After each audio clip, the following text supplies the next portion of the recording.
Okay. Let me make sure I didn't accidentally mute something. I always have to double check that. So one time I don't, I know I'm going to be muted again.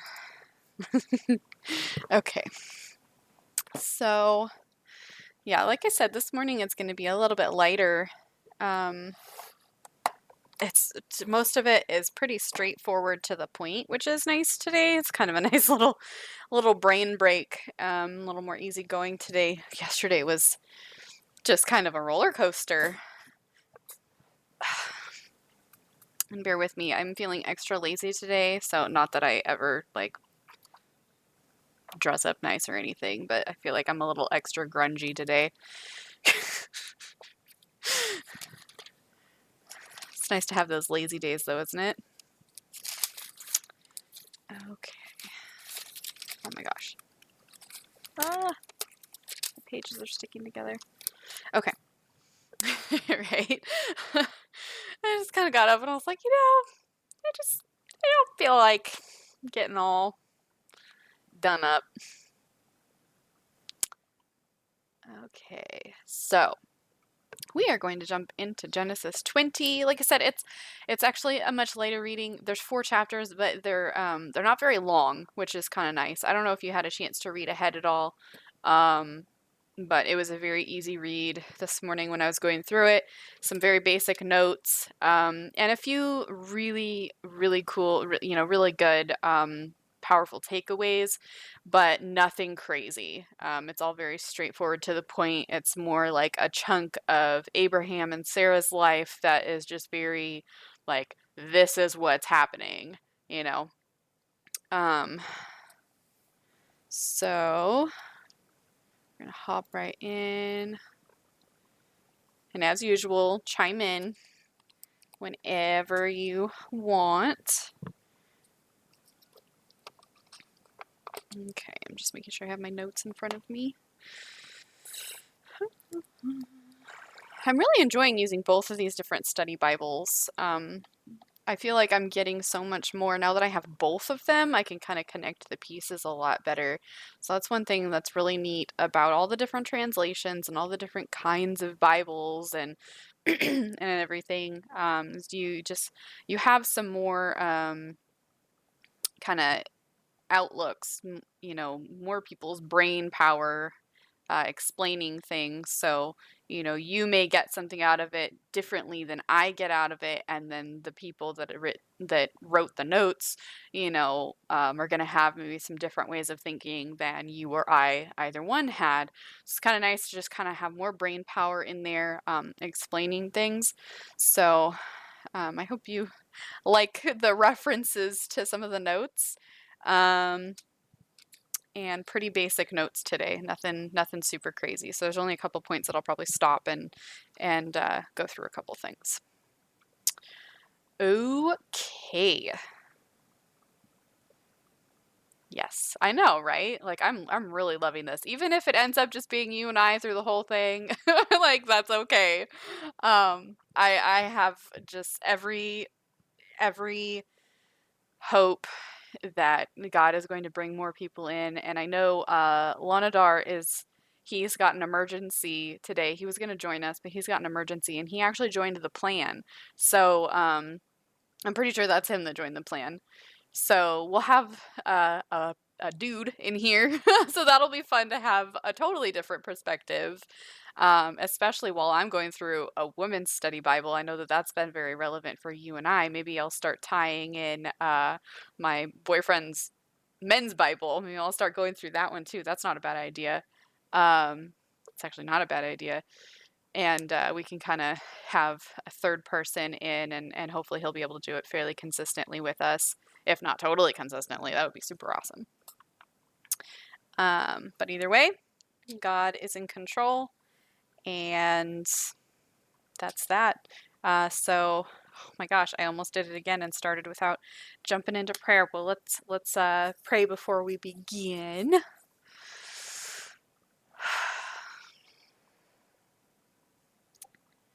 Dear Lord, thank you so much for giving us this opportunity every morning to just focus on you and focus on learning more about you so that we can grow closer to you. and your plan and understand your plan better every day.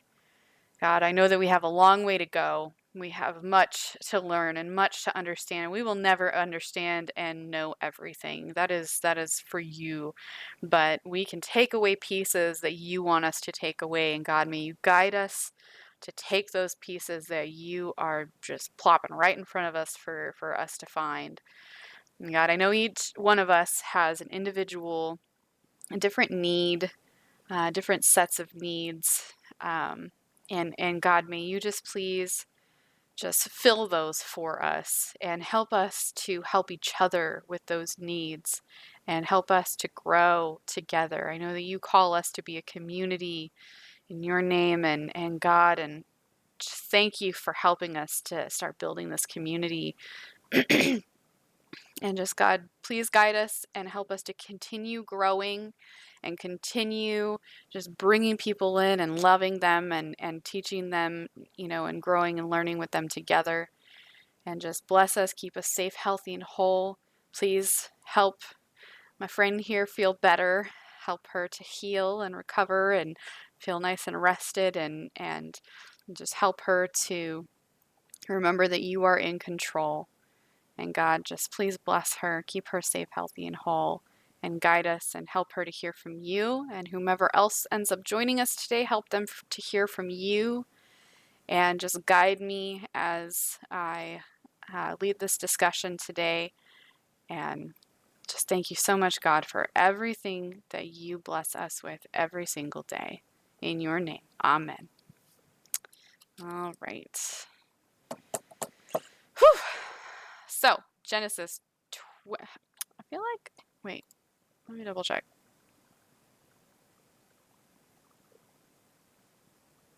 Did I skip one? I think I skipped one this morning. No way.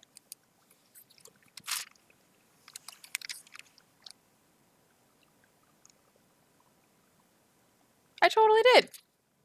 Oh, I'm confused. Well, this will be fun. 23 we might be reading for the first time together. Oopsie. I read 19 through 22. Apparently I wasn't paying enough attention this morning. Alright, well this will be fun.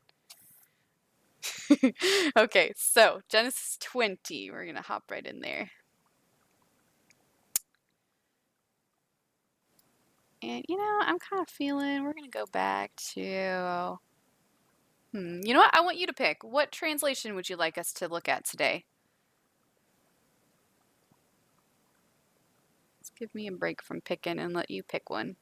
What's your favorite translation?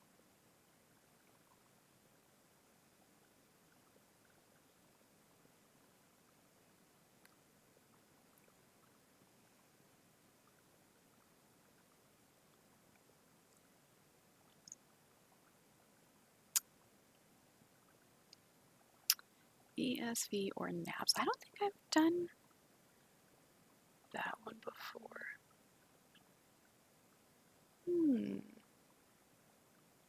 Give that a try today. How about that?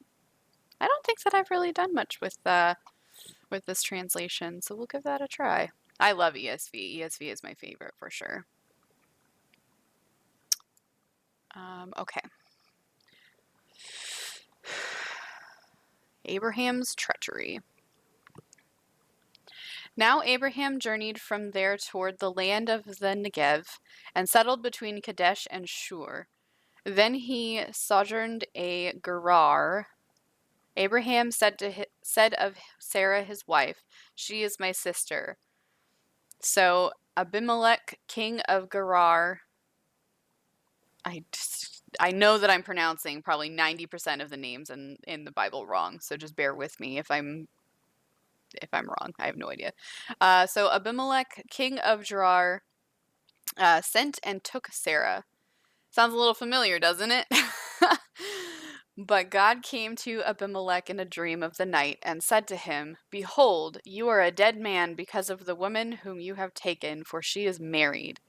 Now Abimelech had not come near her, and he said, "Lord, will you slay a nation even though blameless? Did he not himself say to me, 'She is my sister,' and she herself said, 'He is my brother'?" In the integrity of my heart and the innocence of my hands I have done this. Then God said to him in the dream, Yes, I know that in the integrity of your heart you have done this, and I also kept you from sinning against me. Therefore I did not let you touch her. Now therefore restore the man's wife, for he is a prophet, and he will pray for you, and you will live. But if you do not restore her, know that you shall surely die, you and all who are yours. Okay, so I'm going to pause real quick.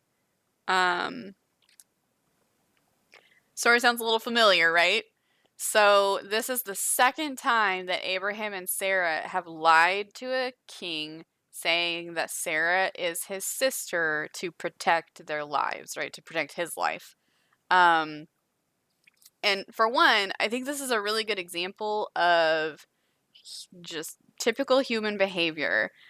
We may do a lot of things right, and even somebody as righteous as Abraham does a lot of things right. But there are always going to be things that we do wrong. Like, it's just going to happen. It's in our nature. Nobody's perfect. And this is a great example of Abraham is also not perfect, right? Um, and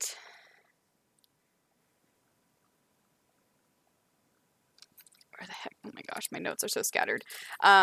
So also, oh, this little quote in one of my notes was really, I loved this quote. People often fail at the same point more than once. Failure can occur even after many victories. So again, none of us are perfect. It makes me think of my daughter. We're trying to teach my daughter that lying is not acceptable, right? She's 7. She doesn't quite understand that yet. Um, but this is like a wonderful reminder that, you know what, even if somebody knows what the right thing is and they do it, they may make the right decisions a lot of the time, there's going to be situations where it's going to take a while for them to not mess up, right? So the second time he's lied about the same thing. Also, I want to note that the king Abimelech called Abraham a prophet. Or actually, no, I'm sorry. God called Abraham a prophet to the king in his dream, right? So God acknowledged Abraham as a prophet. But what does that mean? Okay. Um, there's a lot of different ways that different denominations and such like to define a prophet, but this is the definition that I have here. Um, a prophet is like a representative of God. They deliver God's message. They are not foretellers of the future. So they deliver a message for God, but they're not telling, they're not foreseeing the future. They're not going to sit here and tell you, "Hey, this is what your future's going to look like." No, they're telling you something that God has spoken to them and wants to be communicated, right? So that's what Abraham is when God says a prophet, that's what he's meaning. Does God tell Abraham some of the things that were going to happen down the road? Yes, but that's not necessarily that doesn't combo with being a prophet. That's because Abraham is a righteous man and he is going to be the father of all nations, basically, right? So, important distinction there. And then we'll keep going here. So Abimelech, ooh, I almost knocked my coffee over. So Abimelech arose early in the morning and called all his servants and told all these things in their hearing, and the men were greatly frightened. Then Abimelech called Abraham and said to him, What have you done to us, and how have I sinned against you, that you have brought on me and on my kingdom a great sin? You have done to me things that ought not to be done. And Abimelech said to Abraham, What have you encountered that you have done these things? Abraham said, Because I thought, surely there is no fear of God in this place, and they will kill me because of my wife. Besides, she actually is my sister, the daughter of my father, but not the daughter of my mother. And she became my wife. And it came about, when God caused me to wander from my father's house, that I said to her, This is the kindness which you will show to me. Everywhere we go, say to me, he is my brother. So two important little things here real quick. Yes, Sarah and Abraham were half siblings. It was very common back then to continue your bloodline. You marry someone of your bloodline, maybe not a direct relative like a sibling from both parents, but it could be a cousin. It could be like this, like a half sibling. Um, and so that was very common. But another thing that Abraham is doing is he is putting off the blame. He's making excuses for lying, right? It's also a very human thing to do. What do we do when we want to get out of trouble? Um, Especially for a lie. We have a tendency to stretch the truth, right? And this is a good example of that very human behavior. So he A said, "Oh, well, yeah, I mean, she is my sister, so technically it's not a lie." Um, but he also blamed God for making him wander. And that the wander Abraham blamed God for his own wandering using a Hebrew verb with a negative connotation and one frequently associated with mental error or intoxication. And then Abraham excused Sarah. Kindness in this reference is a covenant obligation that Sarah owed her husband. So basically, when he says this kindness, he means you're obligated to do this for me, right? Okay. Hello. See, we have somebody just joined us. Feel free to say hello in chat and let us know you're here. We just started not too long ago. And we are in Genesis chapter 20 if you want to follow along with us. Let's see.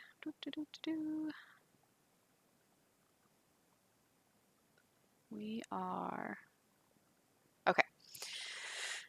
Abimelech then took sheep and oxen and made a female and male and female servants and gave them to Abraham and restored his wife Sarah to him. Abimelech said, "Behold, my land is before you. Settle wherever you please." To Sarah he said, "Behold, I have given your brother 1,000 pieces of silver. Behold, it is your vindication before all who are with you, and before all men you are cleared." Abraham prayed to God, and God healed Abimelech and his wife and his maids, so that they bore children. For the Lord had closed fast all the wombs of the household of Abimelech because of Sarah, Abraham's wife.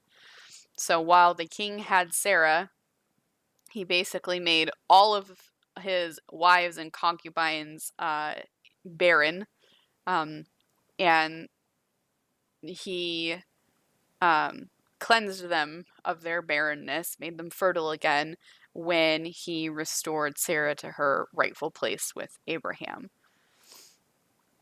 Also,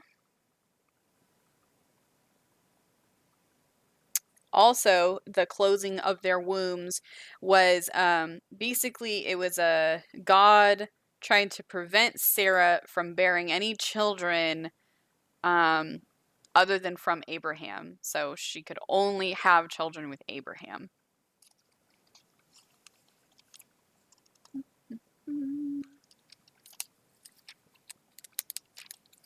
Oh my gosh. Okay, making sure I didn't miss anything. All right, so we're going to head on over to 21.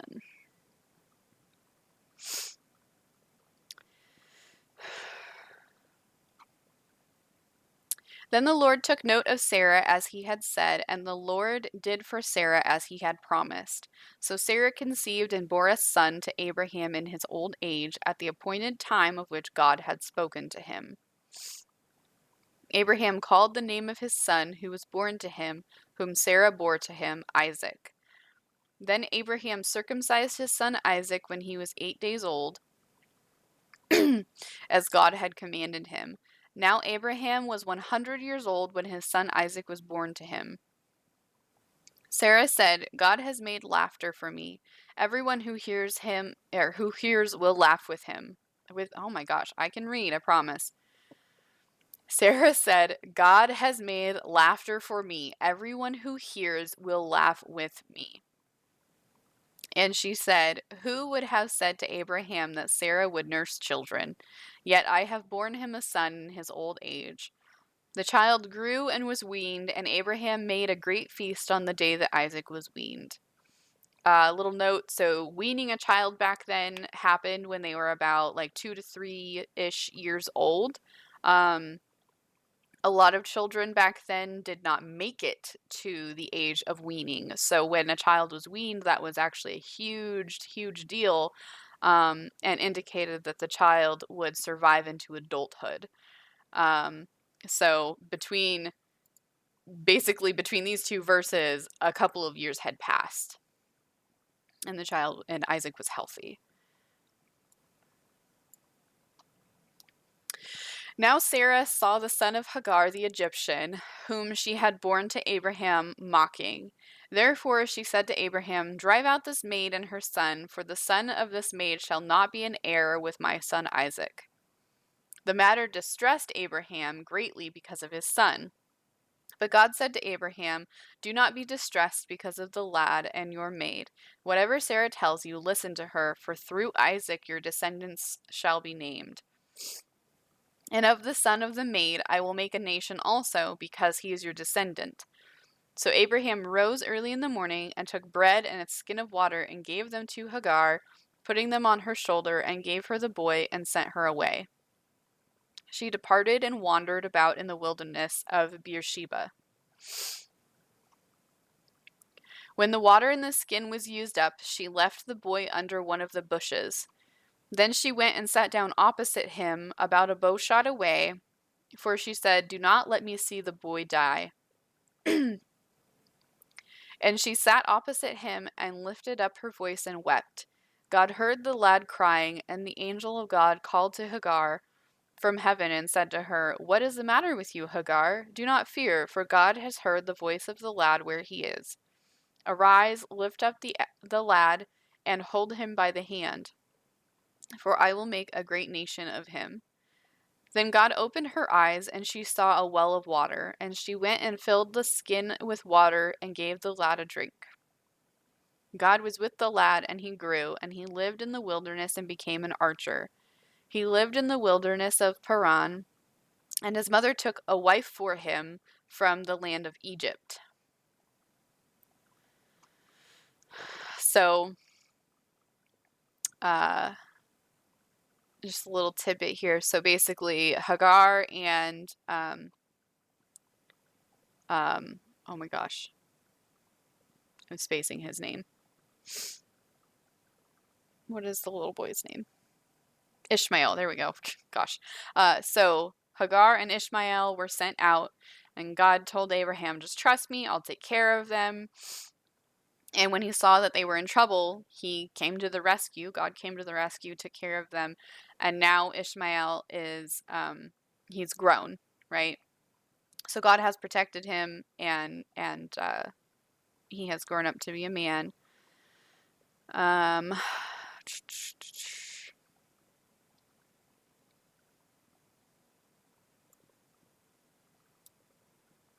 Now it came about at that time that Abimelech and Phicol, the commander of his army, spoke to Abraham, saying, God is with you in all that you do. Now therefore swear to me here by God that you will not deal falsely with me or with my offspring or with my posterity, but according to the kindness that I have shown to you, you shall show to me and to the land in which you have sojourned. Abraham said, I swear it. But Abraham complained to Abimelech because of the well of water which the servants of Abimelech had seized. And Abimelech said, I do not know who has done this thing. You did not tell me, nor did I hear of it until today. Abraham took sheep and oxen and gave them to Abimelech, and the two of them made a covenant. Then Abraham set 7 ewe lambs of the flock by themselves.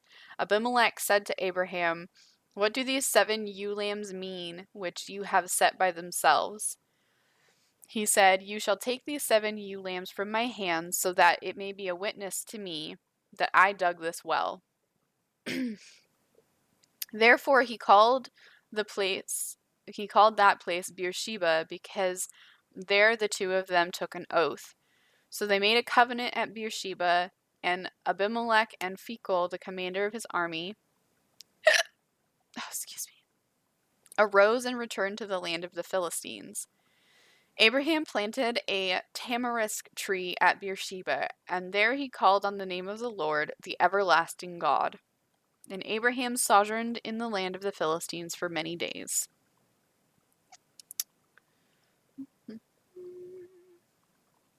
Pretty straight to the point. So they made a covenant that basically they're allies, right? And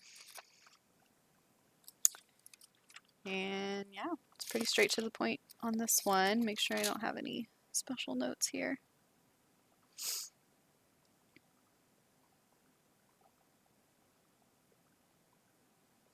Oh, it is important to note that Abraham,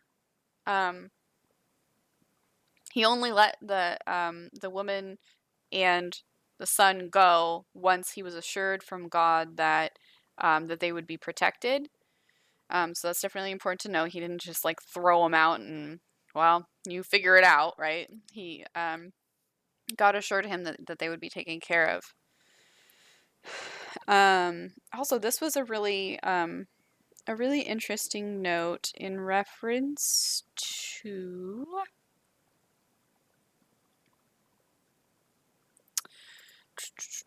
God heard the lad crying, and the angel of God called to Hagar from heaven and said to her, "What is the matter with you, Hagar? Do not fear, for God has heard the voice of the lad where he is."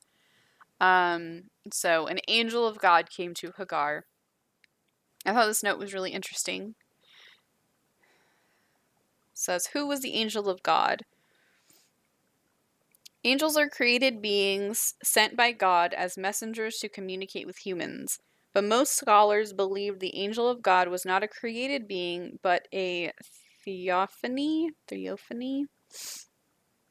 a temporary manifestation or appearance of God.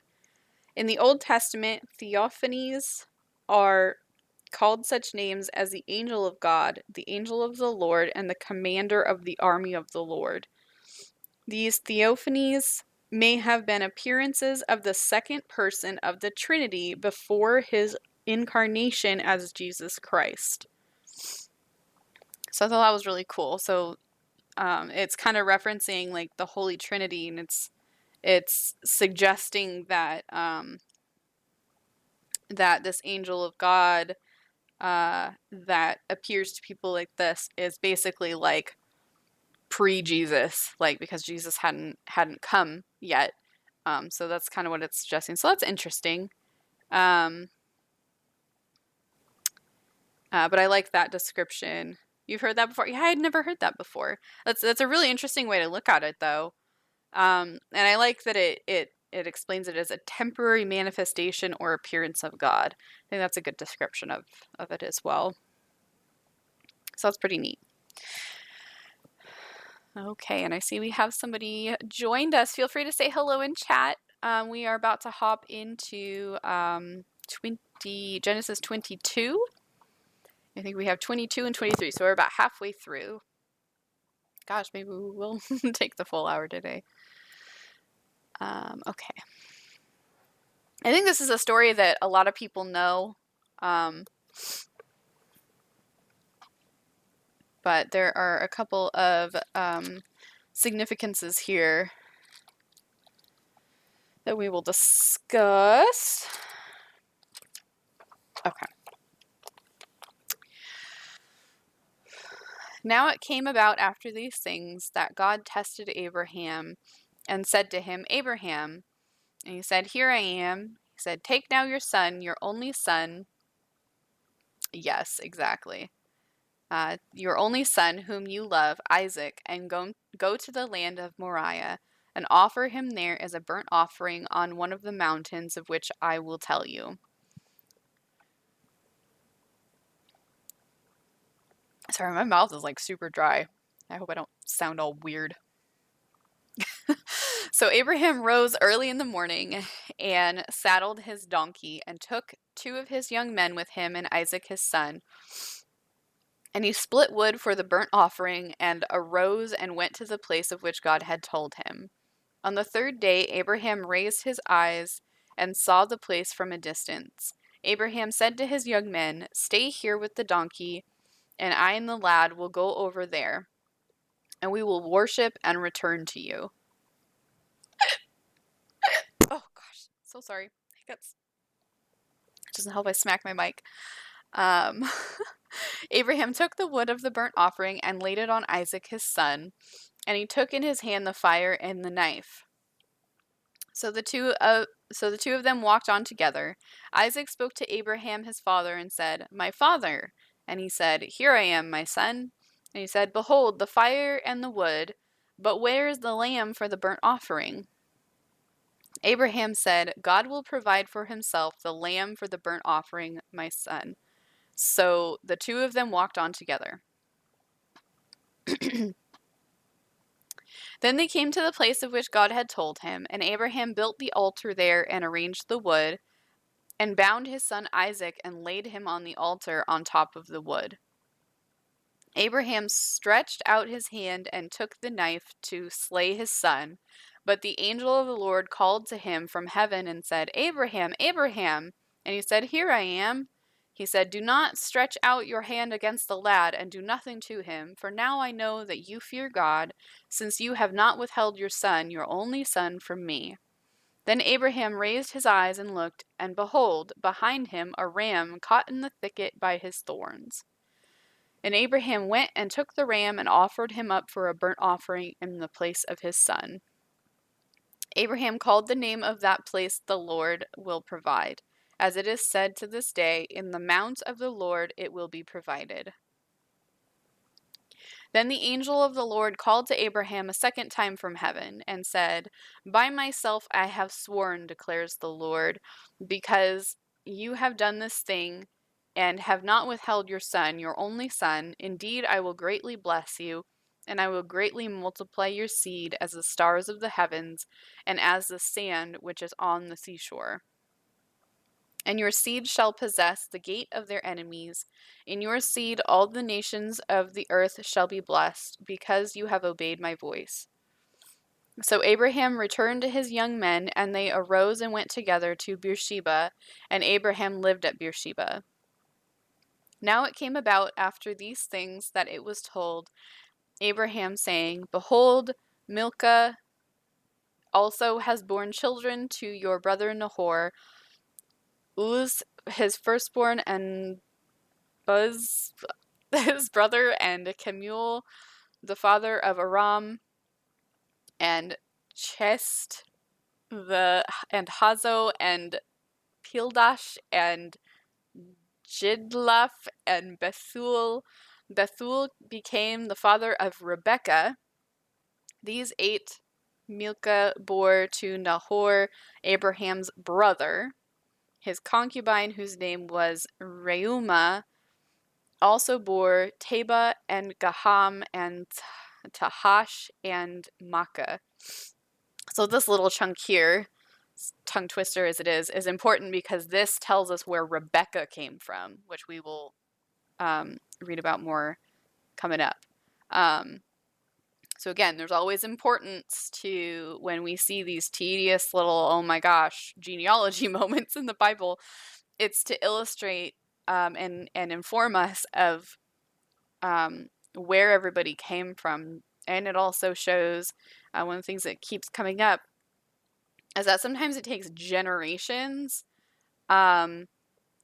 for somebody big to make a big difference. So like when it showed us the genealogy of Noah to Abraham, it showed us that Abraham came from Noah, and where Canaan came in and his descendants and what's going on with that. So there's, excuse me, there's always importance in knowing the genealogy that we are given in the Bible. This again too is showing us that it was very, very common for how do I say that? It's very, very common for you to marry somebody you're related to. So here, it's showing us where Rebecca came from. Rebecca is Abraham's niece, or maybe great niece. It's a little confusing, but she is a relative of Abraham, right? Also, with this story, so my biggest takeaway from this story is that even when choices are hard, and even when we don't understand why we need to do something, when we obey God, there's no reason to be afraid. And with Abraham, even though the choice was hard to sacrifice his son, and he didn't understand why he was doing it, he obeyed God and he put God above anything of this world, right? So no matter the cost, the worldly cost, the sacrifice was worth it to worship God, to the best of his ability, to the level that he was called to. And one little thing that really sparks for me is that we are called to value the giver over the given. So we should value God himself over what he provides for us. He is more important than what he gives to us, right?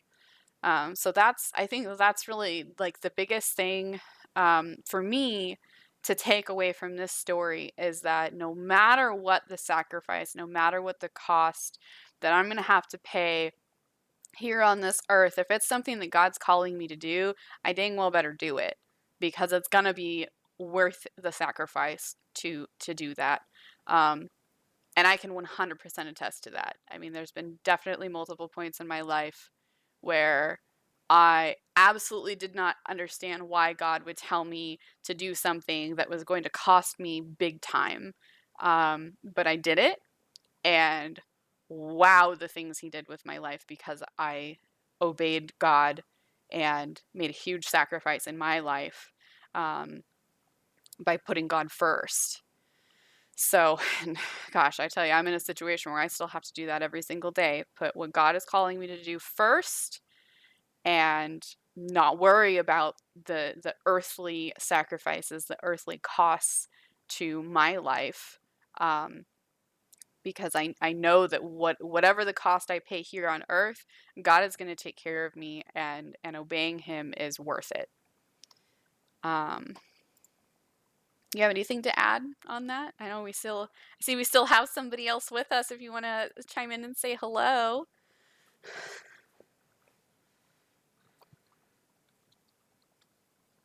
Anybody? If not, that's okay. I understand. So I misread our plan and I only read up to 22. So 23, we are actually going to read together. I have not gone through this one yet.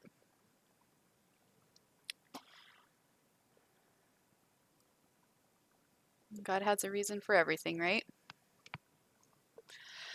Okay, I apologize. I'm sure that I'm like smacking in my mic. My mouth is so dry.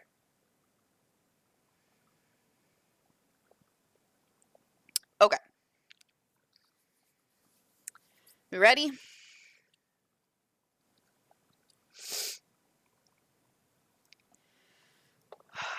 Okay. So, Genesis chapter 23. Now Sarah lived 127 years. Those were the years of the life of Sarah. Sarah died in Kiriath Arba. that is Hebron, in the land of Canaan. And Abraham went in to mourn for Sarah and to weep for her. Then Abraham rose from before his dead and spoke to the sons of Heth, saying, I am a stranger and a sojourner among you. Give me a burial site among you that I may bury my dead out of my sight. The sons of Heth answered Abraham, saying to him, Hear us, my lord, you are a mighty prince among us. Bury your dead in the choicest of your graves. None of us will refuse you his grave for burying your dead. So Abraham rose and bowed to the people of the land, the sons of Heth. And he spoke with them, saying, If it is your wish for me to bury my dead out of my sight, hear me, and approach Ephron, the son of Zohar, for me, that he may give me the cave of Machpelah. Gosh, these names. Which he owns, which is at the end of his field, for the full price. Let him give it to me in your presence for a burial site. Now Ephron was sitting among the sons of Heth, and Ephron the Hittite answered Abraham in the hearing of the sons of Heth, even of all who went in at the gate of his city, saying, No, my lord, hear me. I give you the field, and I give you the cave that is in it. In the presence of the sons of my people, I give it to you, bury your dead. And Abraham bowed before the people of the land. He spoke to Ephron in the hearing of the people of the land, saying, If you will only please listen to me, I will give the price of the field. Accept it from me, that I may bury my dead there. Then Ephron answered Abraham, saying to him, My lord, listen to me. A piece of land worth 400 shekels of silver. What is that between me and you? So bury your dead. Abraham listened to Ephron, and Abraham weighed out for Ephron the silver which he had named in the hearing of the sons of Heth, 400 shekels of silver, commercial standard. So Ephron's field, which was in Machpelah, which faced Mamre, the field and cave which was in it, and all the trees which were in the field, that were within all the confines of its border, were deeded over to Abraham for a possession in the presence of the sons of Heth, before all who went in at the gate of his city. After this, Abraham buried Sarah his wife in the cave and the field at Machpelah, facing Mamre, that is Hebron, in the land of Canaan. So the field and the cave that is in it were deeded over to Abraham for a burial site by the sons of Heth. So that's sad. So Sarah died, and Abraham went to Hebron to try to purchase a burial site for her.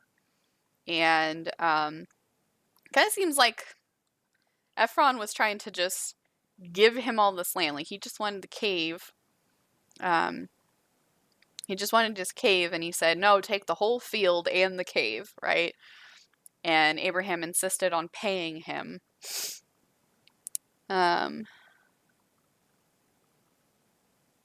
interesting. And Hebron, the city where Sarah was buried, is 19 miles southwest of Jerusalem and served as David's first capital. Cool.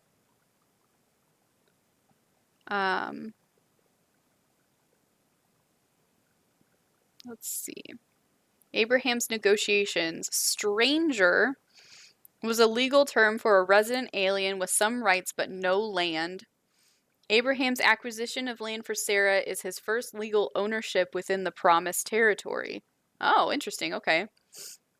The Hittite offer may have been an attempt to prevent Abraham from acquiring the rights of a landowner within Canaan.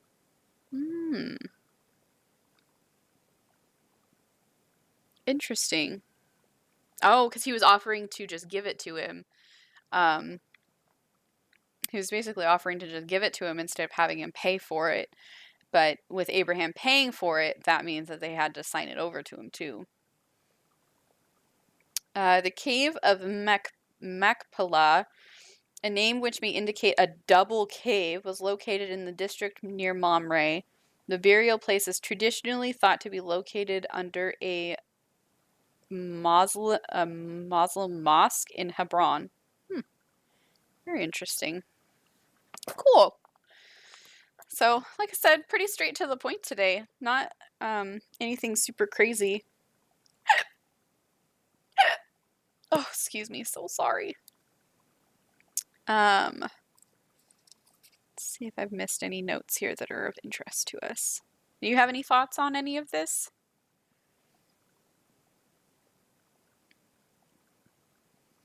Ooh, and okay, so the cave, Abraham and several of his important descendants, including Isaac, Rebecca, Leah, and Jacob, all were buried in this same cave that Sarah is being buried in. Interesting. Very cool.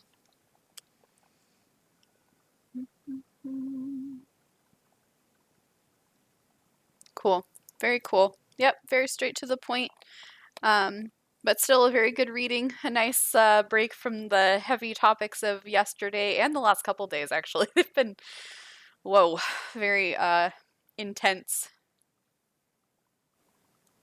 I know, exactly. I love that too. Just getting to see that, Abraham was obviously such an important person in human history. It's just awesome to be able to see that as righteous as he was and as highly esteemed as he was with God, um, he was totally human. He was totally human. He made human mistakes. He sinned. Um, Yet, just like God forgives us, God forgave him and continued to bless him. And that's absolutely what he can do for all of us. We are all human. We all make mistakes. We all sin. And how to put it in our study yesterday, it was, it matters what's in your heart. If you are wholeheartedly for God, that is the biggest piece. And there is acceptance, and there is forgiveness, and there is love, when you have a deep love for God and his plan. And when you put the giver over the given, I mean, you are just going to be so immensely blessed you could not even possibly imagine. Could not even imagine. I'll even before we hop off here, I'll even tell you a little testimony to go along with that. In the beginning of 2018, I was still working. I'm not working anymore. I was still working, and I was very proud of my job, and I was proud of what I was doing, and I mean, I felt like it was a pretty impressive position for me to be in, but I started to feel this just huge nagging feeling that God was just really putting heavy on my heart to leave. And at first I didn't really know why. And I think I even made the decision not knowing, I made my next steps not really fully understanding why. But I knew God was putting on my heart to leave and not to go find something else, to leave and to not be working for a while. And I didn't know how long, and I didn't know what was going to happen. But in May, I gave my resignation, and by the end of May, I was done working, and that was literally the exact date that God put on my heart. It was really weird. Like I knew, okay, like around May, June, July time frame, like I know that that's probably about when I'm gonna leave, and I don't know what's gonna happen next. I have no idea yet. And literally on May 23rd,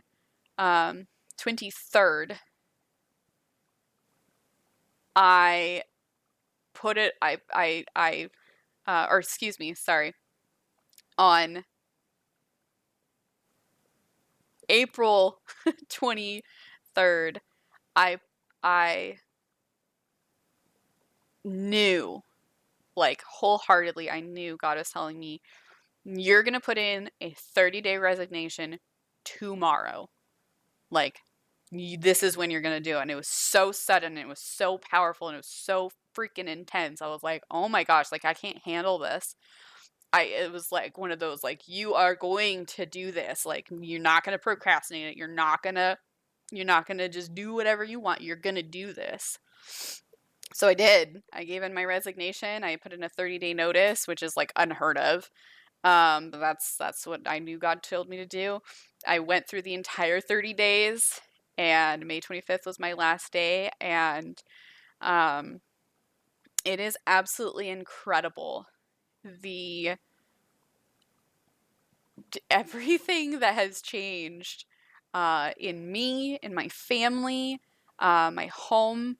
Holy crap! Like, my daughter was a hellion.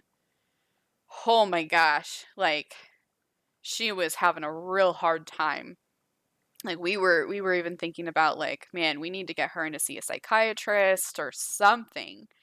It was bad. And since I've been home more with her, and I take her to school, and I pick her up, and we do the bus stop routine and everything now, she's turned around. Like, her faith may be bigger than mine now. It's like astonishing. Like, I can't even begin to explain it. And just she just completely turned around. She was a freaking nightmare child, and now she is just this little gem, and she is the sweetest freaking thing. And it's just it's just crazy. And my relationship with my other half has just grown tremendously, and my relationship with God has grown tremendously, and I've had the ability now to do this, which I never would have had before. And just, I mean, I can't even tell you just all of the blessings. I mean, there's been a lot of struggles. There's definitely struggles, but there's just so many blessings that have come with that choice, and it was so hard, and it was definitely why the heck do you want me to do this? But trust God, and trust what He tells you to do, and obey. And I can assure you, you will be blessed. Just trust God with all your heart, and He will bless you. I love this story too. Thanks. It's crazy. So, just a little tidbit of my testimony there from recent days. I'm just trying to trust God every day with it, and follow His lead, and try not to worry about all the things that you could worry about in this kind of situation. But I know that God will provide, and God has provided, and I can't even begin to explain it. I really can't. It's just phenomenal. Um, it's just phenomenal. So there it is. But thanks for letting me share that with you. um, so yeah, that's all I got for today. And tomorrow, let's see what we got tomorrow. We have three-parters. We've got 24, 25, and 26 tomorrow. So we'll hop into that tomorrow, and I will look forward to that. And I hope you feel better. Gosh, there you go, hiccuping again. Ouch. Gosh, that really hurts. I really hope you feel better. And I don't know if you're having to get some work done today, but hopefully you can get done what you need to get done, and have a wonderful, blessed day.